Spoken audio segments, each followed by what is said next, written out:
So yeah, I started a new series which is called First Friends, which is sort of like a play on, like First Lady. And yeah, the idea is what you said, exploring the possibility of figures close to Donald Trump, still close to Donald Trump, that have unusual, or rather, that have never been reported about connections to Epstein. Hundreds, possibly thousands, of sexually suggestive photographs of girls who appear underage, as well as hand-labeled compact discs with titles like Girl Pics Nude and, with the names redacted, Young Name plus Name. The New York Times wrote, the pictures and videos were held in the safe at Epstein's New York mansion, which was the size of a closet. Business Insider quoted an FBI agent who said hard drives were also taken from the safe. The refusal by the Trump administration to release the files and videos amassed during investigations should put to rest the absurd idea, embraced by Trump's supporters and some gullible liberals, that Trump will dismantle the deep state. If you guys are wondering what like a deep state resume would look like, could look like, this is it. So in our first part, we went over Flavio, who is open friends with President Trump. If you're just coming in, I'm going to be referencing a few things from that segment. I recommend that you watch that segment first to stay with us.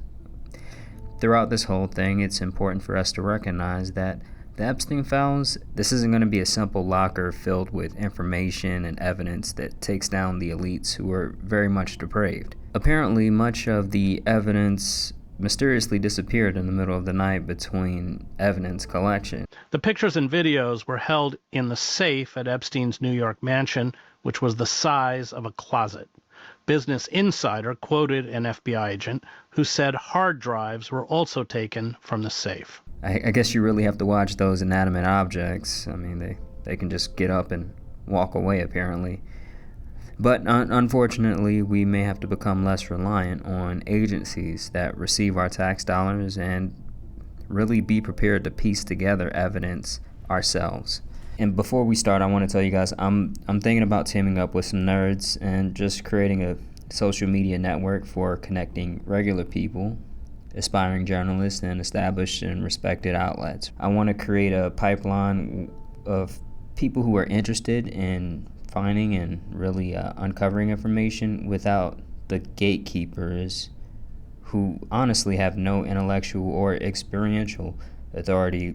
So you can let me know what you think in the comments. Another thing is I'm going to add some takes at the end, just unscripted riff in terms of how I kind of feel about things.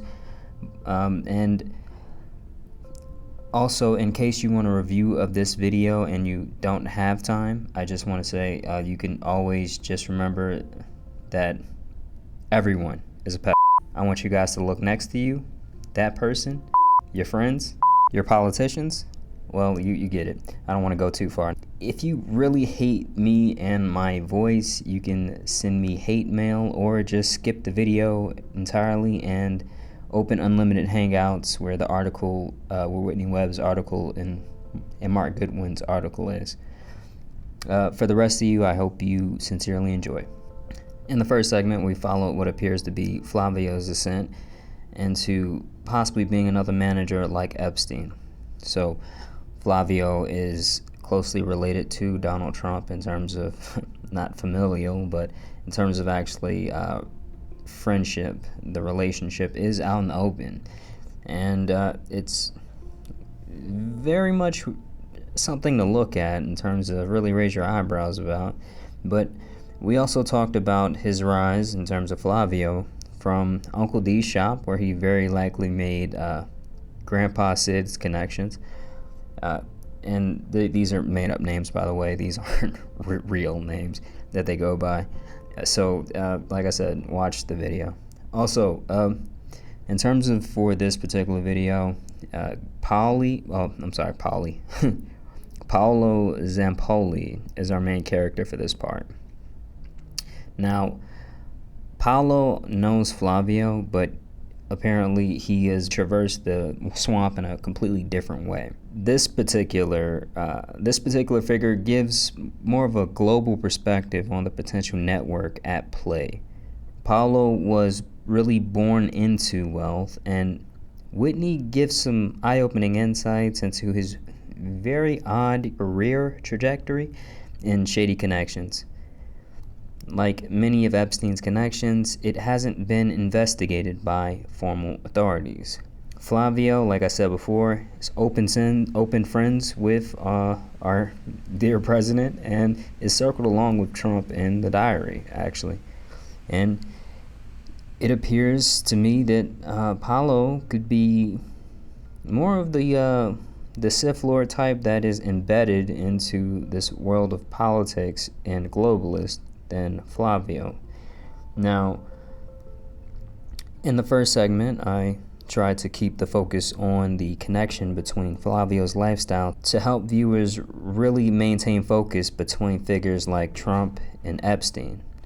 Particularly, I didn't mention Flavio in terms of his potential history as a weapons dealer, right? In terms of actually dealing with nuclear weapons. There definitely could be, I guess, eyebrow-raising connections. Now, in terms of this idea, I am really going to suggest that you guys check out the article, and of course I'm going to give you guys insights. But in terms of really this part, I am going to really focus on really the expansion outside of this figure in a few key areas, honestly, because they give special insight when we do look at the outer rim of things. Because I don't think many people are questioning whether Epstein did entrap politicians. The question that I think Whitney is focused on now is why he did it. We are used to thinking about things in terms of the individuals, right?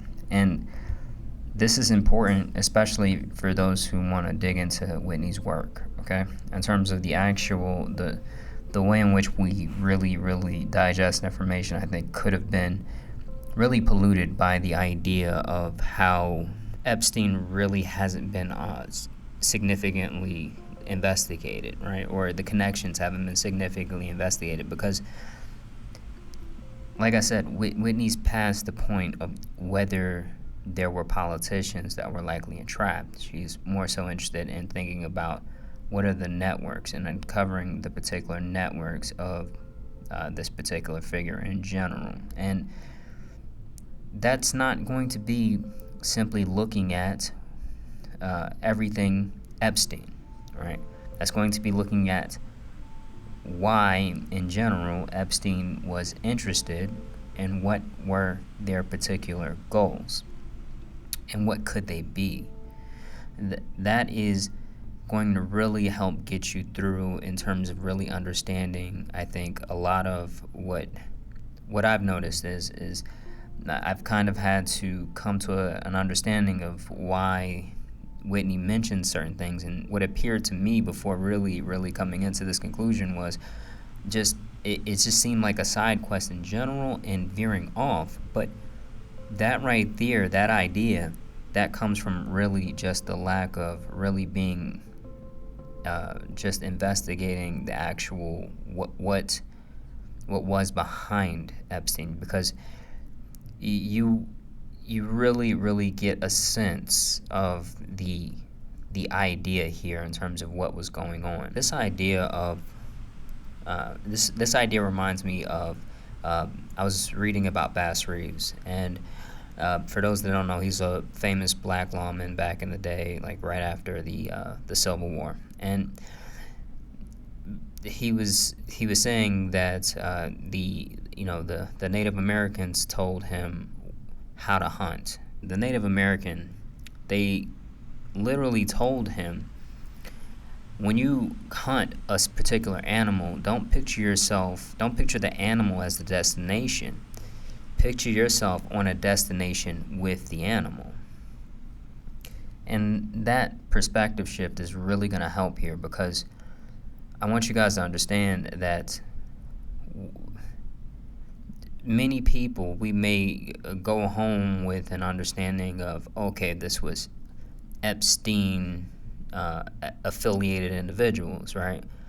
And I want you guys to understand that this is a journey, and this isn't going to necessarily be having them on camera shaking hands with Epstein, but literally having connections in terms of they're involved in this network, and we'll talk a little bit about that later. This insight, I think, is going to help you, of course, digest the article more easily. And oh, by the way, I'd also appreciate a like and a subscribe if you guys can remember to do that.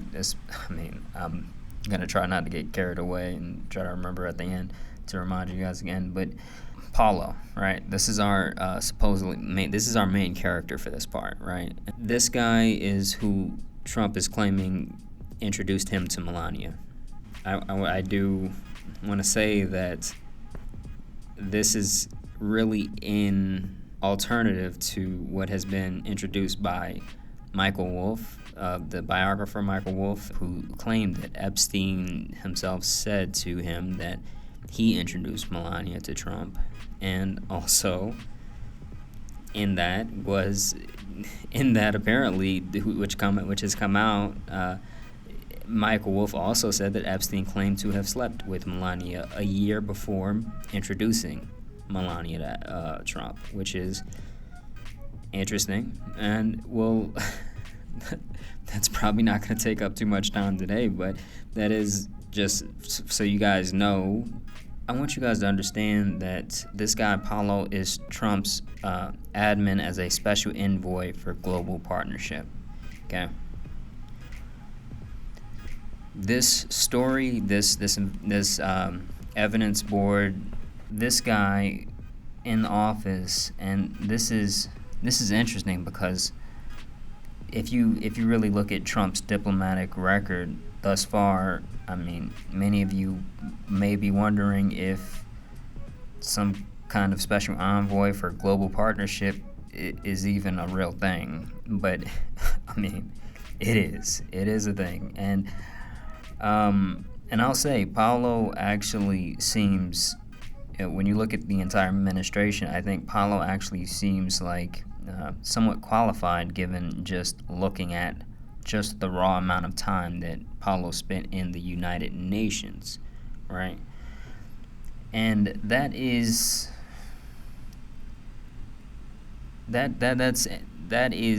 unfortunate for the rest of us, I think, in terms of this idea, because unfortunately, even slightly competent evil can easily outperform purely incompetent evil. And like many wealthy people who believe that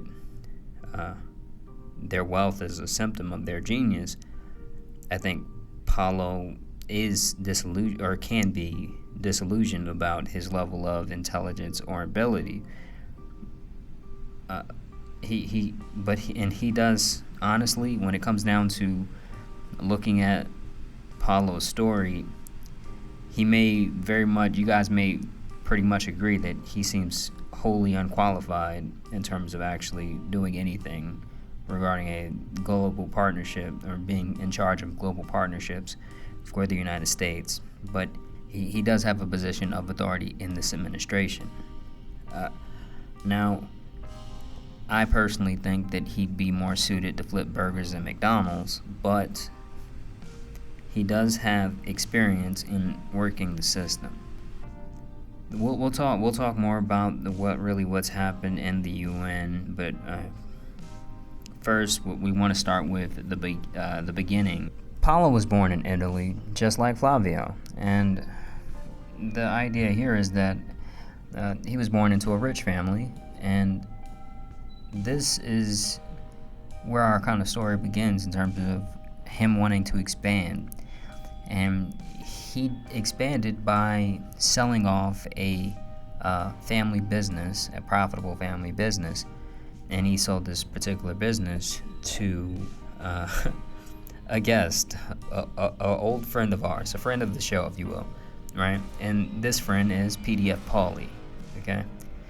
Now, if you guys should remember PDF Pauly, and this idea is that the reason why we call him PDF Pauly is because PDF Pauly's wife left him because he seemed to be suspiciously interested and even infatuated with visiting playgrounds. I'm going to try to highlight the difference here in terms of when I kind of go off on my own little side notes. But Paolo's family got richer from licensing American toys to sell them in Italy. And I think this is important to highlight just how wealth is really kept in existing circles, because I haven't done any research in terms of this actual family itself, but when it comes down to maintaining the circle, the slop circle, you don't want normal people coming in, right? You don't want normal. I'm making an assumption about Paolo's family, but I don't assume that they're normal people. But I highly doubt it, honestly. This really does help people kind of gain more perspective in how wealth is maintained and kept amongst the few existing people who are wealthy. I just thought, and like I said, I'm going to try to highlight whenever I do this in terms of go off on these little side tangents, but I did think that this was powerful enough to mention. Whitney does mention that Paolo's family, that this was a toy licensing company, and this whole little side rip in terms of the network in general, that's kind of Sleepy's take. So, but anyway, he also met and maintains a relationship with Flavio from part 1, of course. Now, after selling his company to PDF Pauly, he becomes involved in the modeling industry. Now, this is still somewhat of a mystery in terms of how Paolo got into the modeling industry, but Whitney draws some connections between this guy, PDF John, and Paolo in terms of the modeling career, the upstart of this modeling career at least. And some of you may know PDF John as John Casablancas. And for those who don't know PDF John, this guy openly expresses interest in what he, quote unquote, he said this in public, child women. The two apparently have a close relationship, right? So PDF John and Paolo knew each other from when Paolo went on family vacations as a kid, and apparently those vacations, what I gather is those vacations were around PDF John, and I mean, sounds like a great place to bring a kid. Anyway, this idea here is he's also noted or documented with PDF John and a few other cases, right? We mentioned there is an established mention between PDF John saying that he knew Paolo from the beginning, and also from Paolo just going on actual scouting trips with this guy. Now, another interesting note is that Trump also has connections and associations with PDF John. Now, by 1994, Paolo was chosen to organize the Look of the Year contest in Ibiza.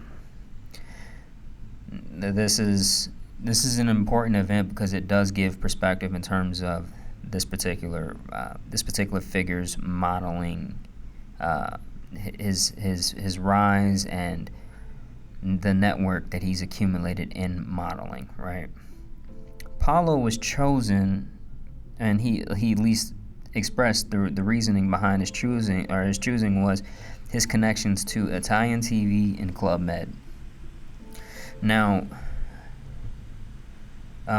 here I want to kind of like stamp in this idea of the network thought behind this, because Whitney does seem to, like, if you're looking at this and not understanding the idea of really the network involved,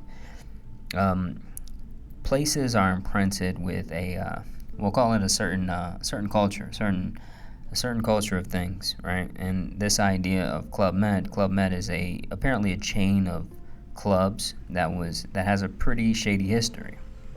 And Whitney gives insight into that history. I'm not going to go into everything here.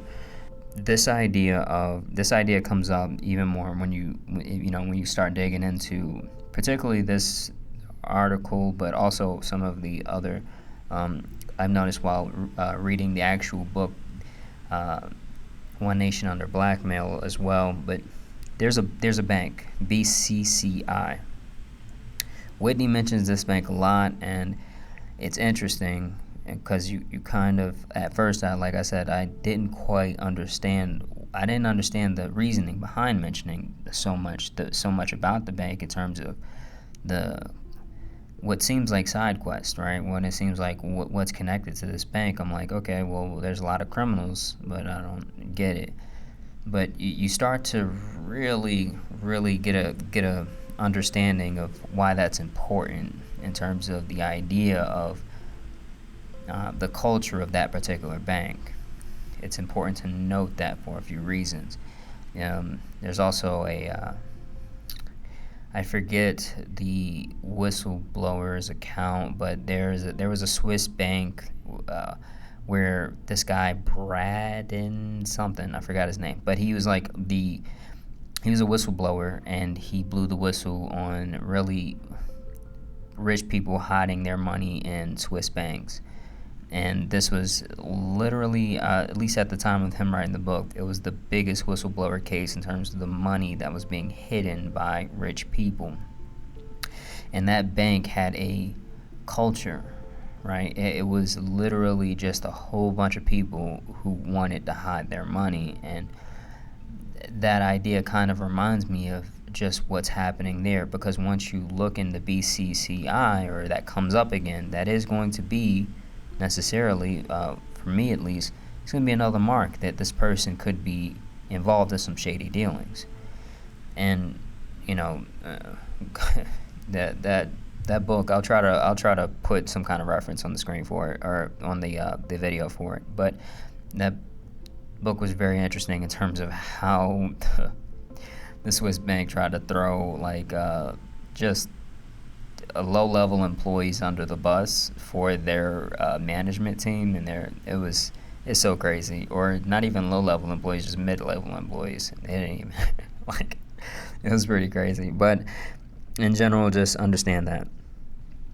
Also, this idea of Club Med in general, it just seems like a Sith Lord gathering spot, right? The Rothschilds are mentioned in terms of actually owning the actual franchise at some point. And it is, it's very much attached to criminals and the elites. But the Italian TV affiliation in general, that is likely due to our good friend PDF Pauly.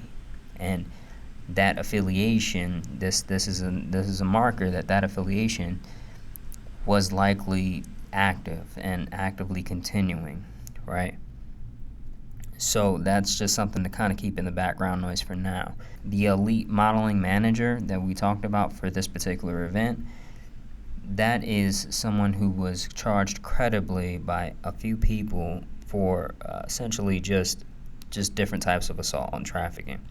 And apparently, this is something that was reported on. Apparently, underage girls from around the world were asked to join this event. Whitney mentions also how models were used to reel in rich clients, or rich people in general, in terms of just to get them in a network.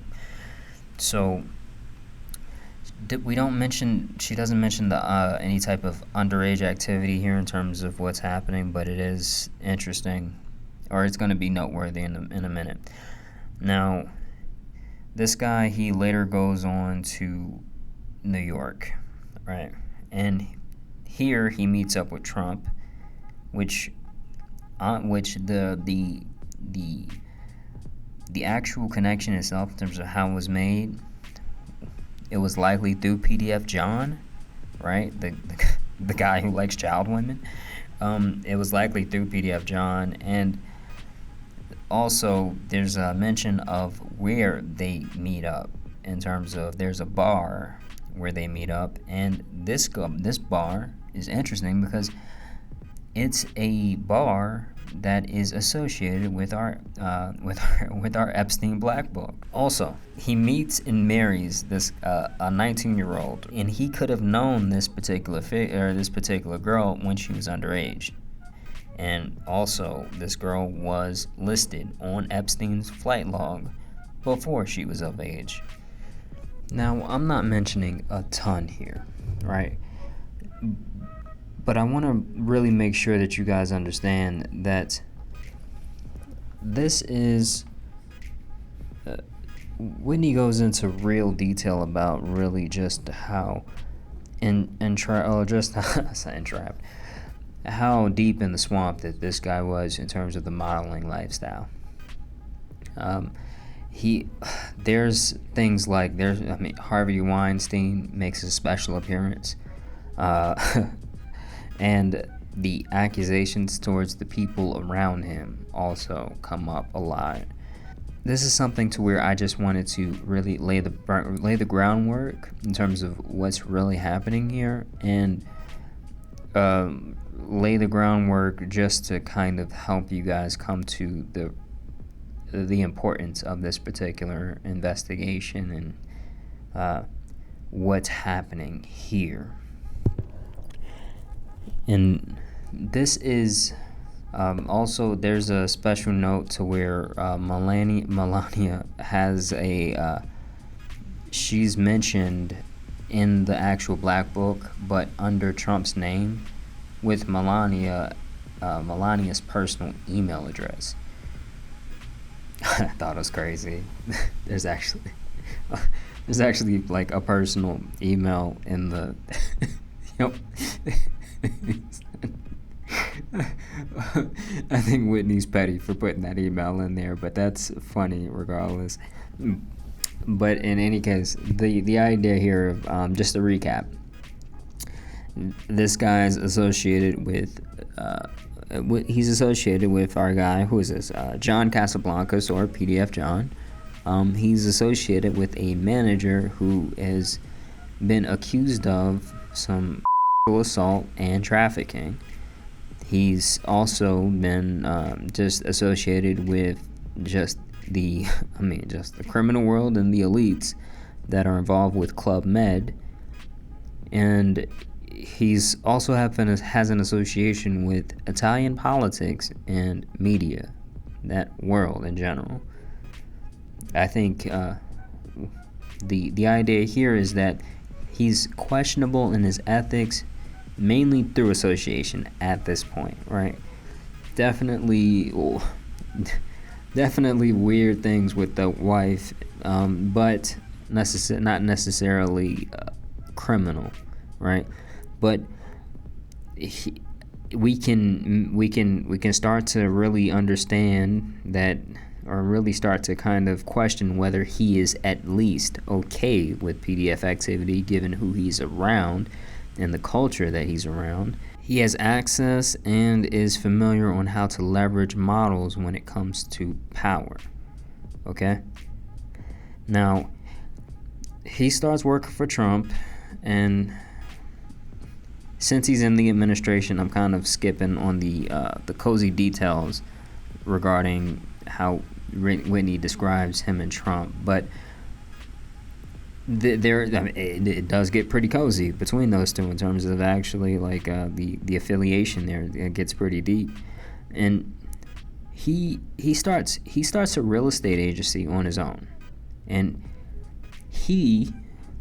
Paolo uses models to really as agents to sell real estate or to sell property, and he sells property to I mean, just imagine what kind of homes models sell. I mean,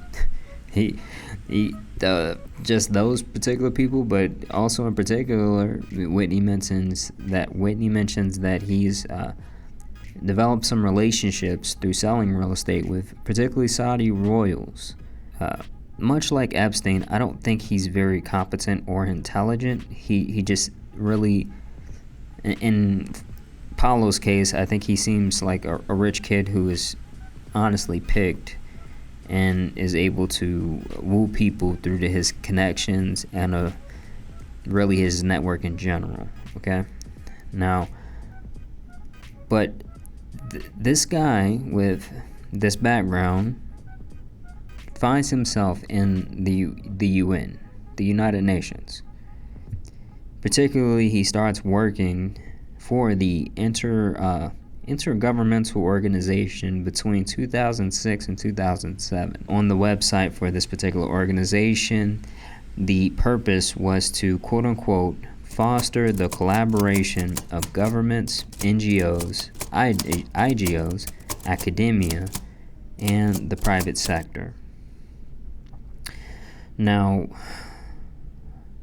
Paolo's affiliation seemingly came out of the blue, and Whitney, crazy enough, wasn't the only one to notice and question Paolo about this, because when he was questioned in an interview, he replied, "I have always liked new challenges, and I've been from the world of supermodels to the world of being a real estate broker and selling luxury homes until 3 years ago, when I started working at the United Nations, and I discovered a new world. I was interested in the Kyoto Protocol, energy saving, and renewable energy." End quote. Now, in case you guys are wondering how the world of supermodels, real estate, and the United Nations are connected, they probably shouldn't be. But, unfortunately, Paolo found a way to make this connection. His background in modeling helped him create events that would appeal to old men. His background in real estate helped him bring people who were looking for opportunity to expand their portfolio. The United Nations turned out to help foster really the perfect storm for this guy. Now, while at the UN, apparently this guy was able to pair poor countries with rich people who wanted to exploit them. This is my take from everything. He would go on to create and support some shady organizations, right? So this idea of quote-unquote saving the planet, that seemed to be really a key characteristic in terms of building this the mask of civility, as Chris Hedges once said. But this guy was a walking contradiction. This is a quote directly from the article. Around the time of 2008, the Intergovernmental Renewable Energy Organization, or IREO, which I just keep thinking Oreo when I see that. But in terms of this idea of we'll go ahead and call it the Oreo fundraiser, Paolo launched Green Inc.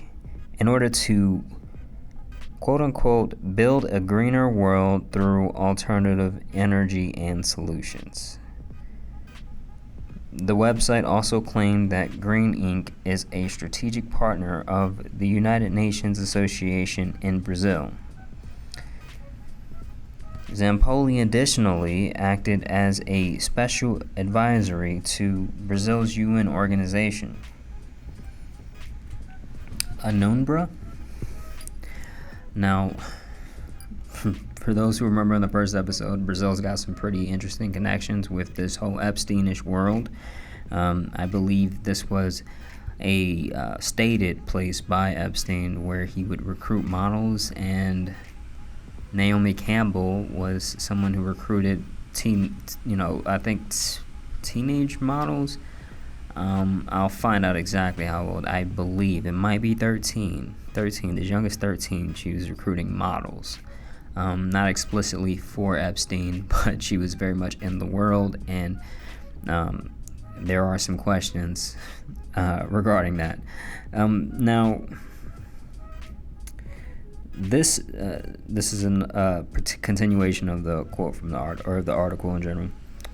Despite the posturing of altruistic motives, Zapolli later explained in an interview with Diario de Visa that green ink is, quote-unquote, not a charity business, and that it is, quote-unquote, a good business.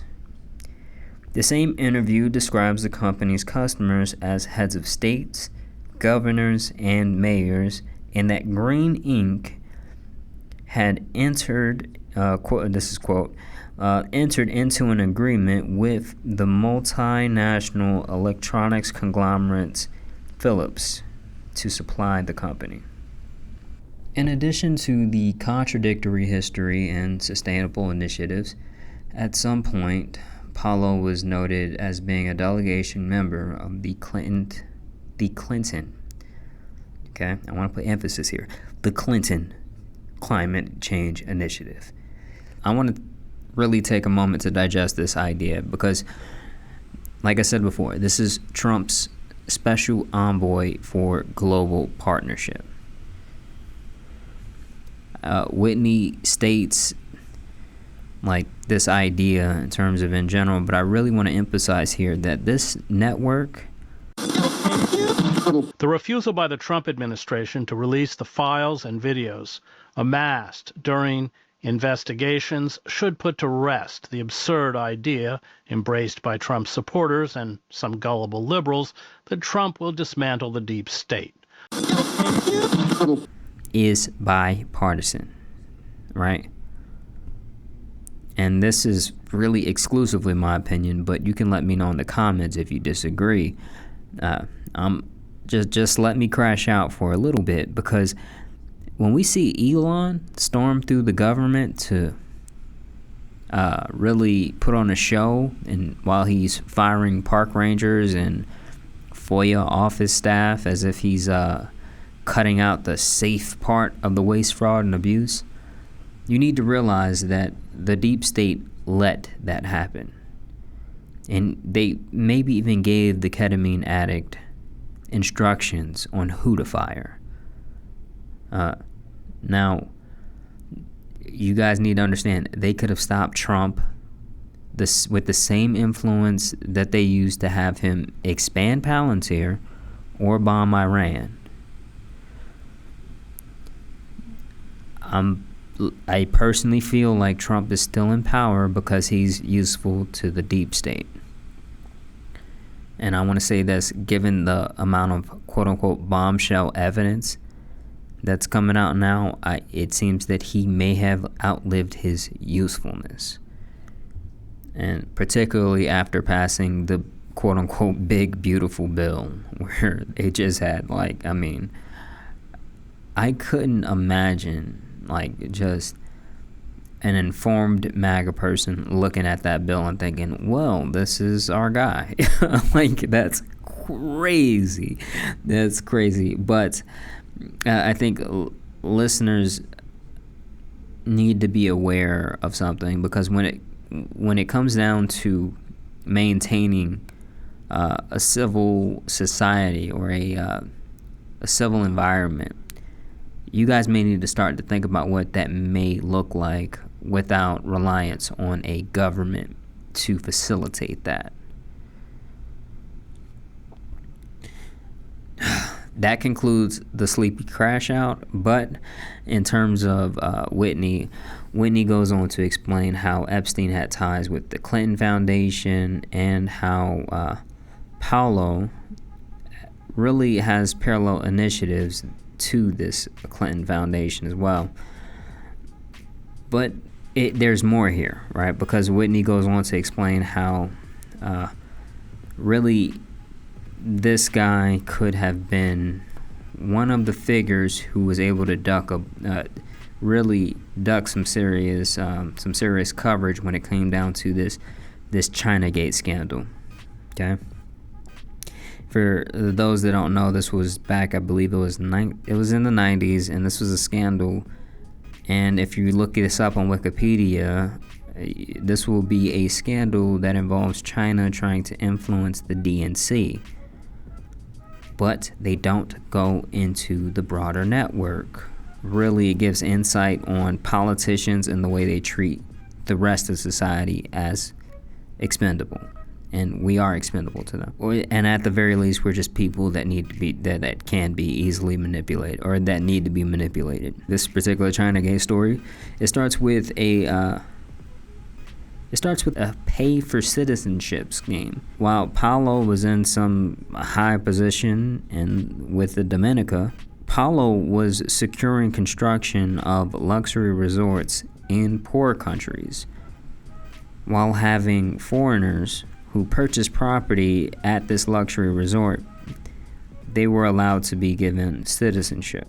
Whitney points out how the development company responsible for these resorts were likely tied to Paolo and his wife. I'm not sure if this guy just lacks general awareness, or if he's just completely emboldened by his position. But at some point, he decided to sue the company because he didn't receive the kickbacks that he had in there with them. I'm not really sure the background behind this. I'm not sure how Paolo could actually open his mouth and say this like he was like, and just have everyone ignore the very much conflicting interest for someone who is supposedly UN, a UN affiliate. But in any case, he disclosed secrets, right? So in this lawsuit, he disclosed some secrets, and it seemed like he was really just like maybe a bitter ex, honestly, like in terms of how that went, and just completely forgot that they may have known and been okay with this if they've received their kickback, right? Because in the lawsuit, this guy really claimed that top figures at Range Developments, quote unquote, are known to sell passports to Iran, Yemen, and Sudan to circumvent U.S. Treasury sanctions and United Nations Security Council sanctions. It was a legit scandal, right? And this is... Paolo decided, looks like, he was just scorned, and he wanted to burn the building down after not getting his cut. And this begins to really dive into some the Chinagate scandal here, because there's an outlet, Past Blue, that reported on how this whole incident, in terms of this whole scheme of selling citizenship, seemed to originate with China, and they cited WikiLeaks for this. Now, they also pointed out how only the rich Chinese were able to afford these passports. There was a figure involved in the Chinagate scandal in terms of the reported on Chinese scandal, and this figure we'll call Alibaba. The idea here was that Alibaba was arrested by the FBI in relation to a UN bribery investigation. In this investigation, apparently our government went after the bribers, right? But there seemed to be a massive cover-up regarding the beneficiaries of these particular bribes. And it seems like one of the fall guys for the UN was what we'll call Mr. Ashy. And Mr. Ashy died, quote unquote, due to a weightlifting accident when a barbell he was lifting from a bench dropped on his neck.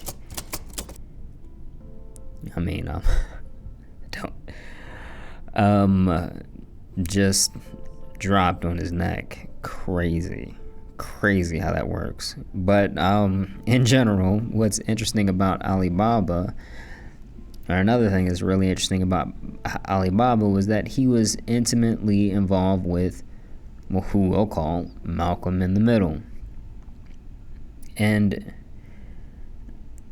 this is pun intended, he was central to the Chinagate scandal as it was really portrayed by our mainstream media. Mark Middleton was a central figure in some very significant Clinton-era scandals. It was not just him abusing his access to the White House after he left. I'll give you an example. Congress was investigating Mark Middleton at the time 9/11 happened. And of course, 9/11 happens, they move on to other stuff, obviously. But before then, the Bush administration, George W. Bush's first time invoking executive privilege was to block the release of documents to Congress about 3 different things. One of those was Mark Middleton. Why is Bush stepping in to protect a Clinton aide? That should tell you that there's something bigger there with Mark Middleton. And then if you look at when Mark Middleton was called to testify as part of these investigations, he pleaded the Fifth 28 times, including to the question, are you a foreign agent? Middleton, who was Malcolm in the Middle, who was then this is a quote from this is quoted directly from the article. Middleton, who was Malcolm in the Middle, who was then serving as special assistant to President Clinton, would emerge as a central figure in the scandal that involved Singh, which is Alibaba, Tria, this is another guy, and others that is now remembered as quote-unquote Chinagate. While that scandal is best known for the corrupt dealings between Tria and his associates and the Democratic National Committee, the reality is that it was part of a much larger scandal involving the covert trafficking of Chinese arms into the U.S. in exchange for the illicit transfer of sensitive U.S. military technology to the Chinese military. This is a continuing of a different part of the actual article, but it's still a quote. Ultimately, the ties of the Dominica's economic passport scheme to figures like Alibaba, which is Singh, and the broader network behind Chinagate, as well as the fact that 2 figures caught up in the scandal with Singh, which is Alibaba, Mr. Ashi, and Malcolm in the Middle, died under very suspicious circumstances, suggests that the scheme was used by irreputable figures for the purpose of purchasing citizenship that would enable them to engage in offshore criminal activity. When you think about this network revolving and what it can do in the UN, it gets dark, and it gets very dark. It gets darker still in this investigation, but in general, it gets dark. Particularly, our main character, Paolo, was friends with this guy, Mr. Lucky, right? And he is Mr. Lucky because Mr. Lucky received bribes directly from Alibaba, but he was cleared in exchange for testifying. I don't know why they didn't catch Mr. Lucky in a parking lot, but it seems like Paolo may have ducked some criminal charges in this cover-up as well. Or at least we can start to suspect that. Paolo has some other interesting hot ties other than this particular scheme in general, right? Because he's, like I said, he's spearheading this whole Save the World initiative and with a lot of different things, but particularly with this idea of a private-public partnerships. And he is meeting and getting support from some controversial figures who really have literally opened their mouth in public and expressed interest in population control and globalism.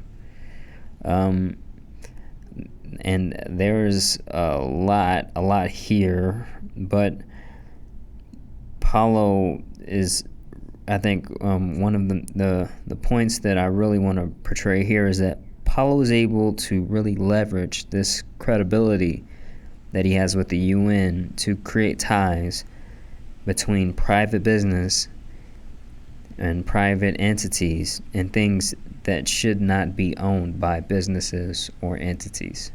The person who has been the inspiration behind the Sustainable Oceans Alliance, who really has something called Terramar Project. She controls the oceans around the world. If you were to look at the website, you have the opportunity to buy up parts of the ocean through her. And therefore, I invite my dear friend, Ghislaine Maxwell, to tell us how we can own the oceans. To sign up, to get your passport, to make your voice heard so that the UN and each ambassador can hear what's what we want, and all politicians know that no sustainable ocean means we won't vote them back into power. If we won't vote them back into the power, then they're out. We'll find someone who will, to support the oceans. Thank you. The TerramarProject.org. I invite you all to come. I invite you all to sign it. It's a pledge. There's no taxes, by the way. It's all free. I mean, it's just these weird rich people getting the they just get in a circle and they jerk each other off. That, I swear, they just get in a circle and they just like, hey, you're so awesome. Here's more government money from the poor people. Like I'm just really trying to get this and understand this. But Ghislaine apparently is very passionate about saving the ocean. She spent 2 years, and this is pretty interesting in terms of how Whitney goes into, or how Whitney talks about these 2 years and what they're paired with exactly. But she spends 2 years developing an organization called Terramar. Continuing a little bit further, we have WATO, right? WATO. Now, WATO has been described by our main character, Paolo, as the NATO of the ocean. Paolo has some pretty deep involvement with this particular organization as it pertains to a scandal, right? Because this scandal, it really broke in 2022, but it goes, it was originated in terms of the actual events a few years before. I want to say 2015, but essentially money was steered from the UN to a British businessman who was selling a system for building fast, cheap, and sturdy homes in the developing world. Now, we're going to call this businessman Kendrick LaFraud. Paolo introduced a UN official to LaFraud. Now, this is a quote. This is a quote from Paolo, apparently. Could that bring me money? Yes, of course. That's called real estate. Paolo later told the New York Times about his apparent motives in making the introduction between the UN Ops, which is just a UN organization or UN inter-organization, basically, and the Kendricks, right, which is Kendrick LaFraud and his fraud family, but or at least his daughter, I believe. Now, what's interesting about this idea is WATO seems to have originated on Apollo, but at some point materialized under Kendrick LaFraud. Like, he was the leader, and the idea that was the selling. That was how the organization was put out there, right? And it seemed like there was some kind of weak rebrand attempt at rebranding WATO. Kendrick was exposed for stealing money that he claimed would be used for projects in different countries. Now, Paolo, after all this came out, he claimed that he had no ties to Kendrick LaFraud besides the introduction between Kendrick LaFraud and the UN official. And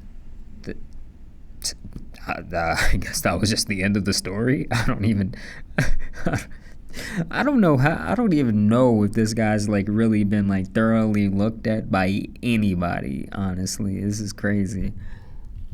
I mean, like I said, this whole scheme is bipartisan. But just to recap, he likely used his proximity to power due to his family and real estate dealings.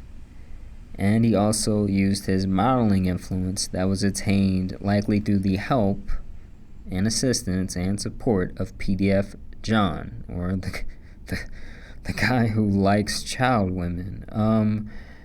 Even though, and this is like, it's crazy, because even though his career speaks like nothing of any type of like special types of qualifications, as far as I know,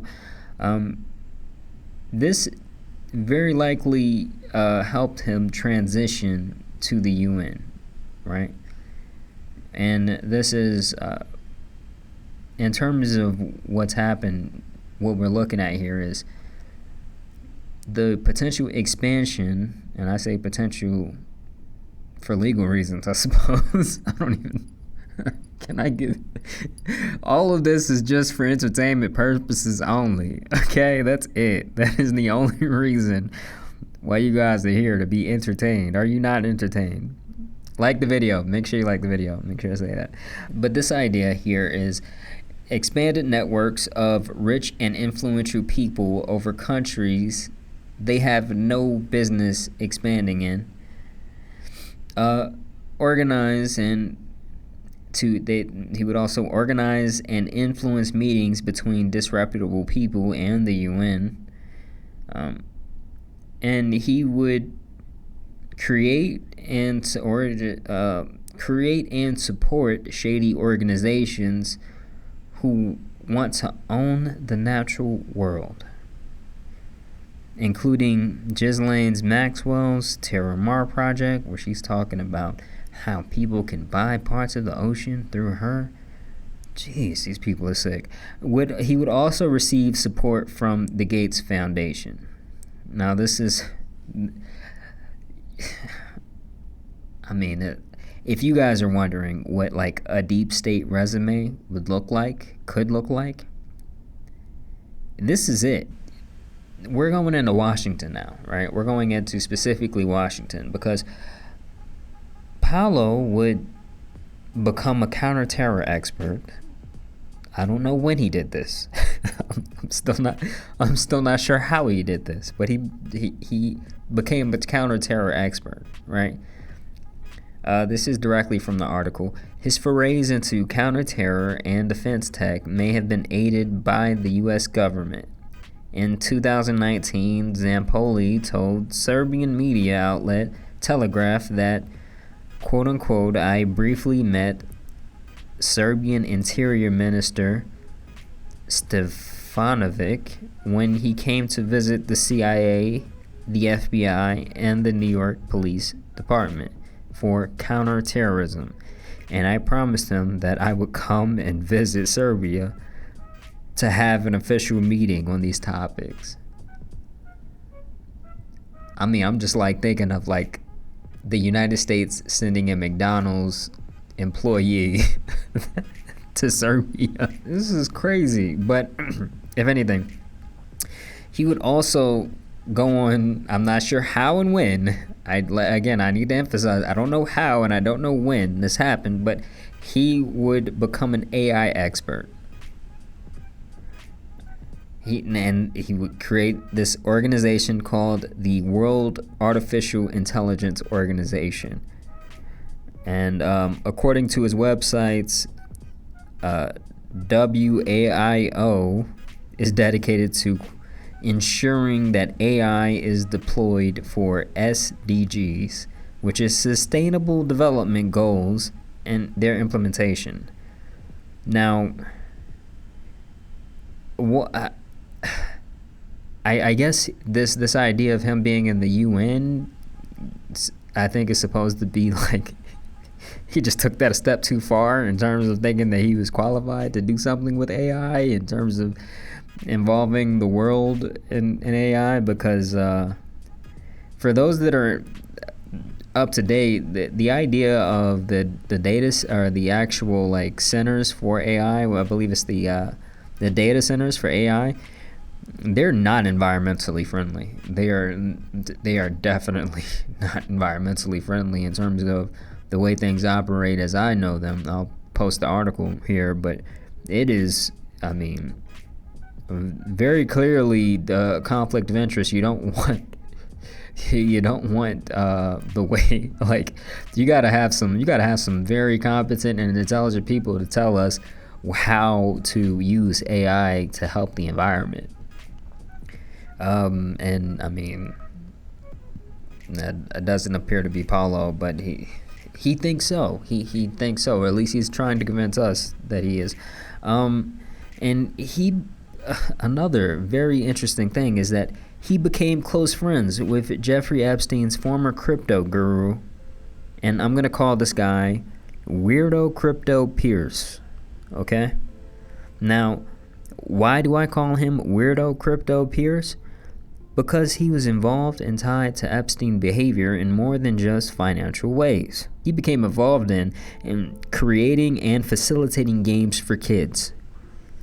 I just keep thinking of Roblox every time I think about this weirdo. But I think about, like, this guy, he had a lot of claims for how influential and how popular his games were, which is so worrying. He was very much involved in the crypto world and very much involved in the Trump coin and things like that. Paolo was also friends with Hillary, okay? Good friends with Hillary. And he was obviously involved with helping Fauci while he made Pfizer rich. That's going to be it for this particular video in terms of the actual content of the video. And I really hope you guys learned something. Remember to like the video, and also let me know what you guys think about the social media network for indie journalists, or just comment with some hate mail if you are pro-globalist in any way. And in any case, I want to thank you all for listening. And closing remarks, guys. You gotta understand something. Just putting this cap on this idea. The Epstein list. Who is it? Steve Bannon has 15 hours of unedited Epstein raw footage. That's a part of, like, when we think about the Epstein list, that's a part of it. The Epstein files, excuse me. That's a part of it. What did they talk about? What was going on? That's a part of it. That's a huge part of it, actually, because it's out in the open and everybody knows about it, or a lot of people know about it, right? That's very much a part of it. When it comes down to Whitney's work, that's also part of the Epstein files, right? In terms of what's going on, these things need to be included. We need to be ready to step up and fulfill positions that we really relied on government to do before, because the government's implicated. Okay, I think there's a podcast where this weirdo gets on this secret club. Right. You got to be made. Yes. You're a made man in the mafia, and you get to do crazy things. No. It's only if we have compromise on you do you get ahead. Peter Thiel, he gets on and he says, hey, he mentioned something, about this idea of this network. You only rise in this network if we have compromise on you. You understand what I'm saying? That is,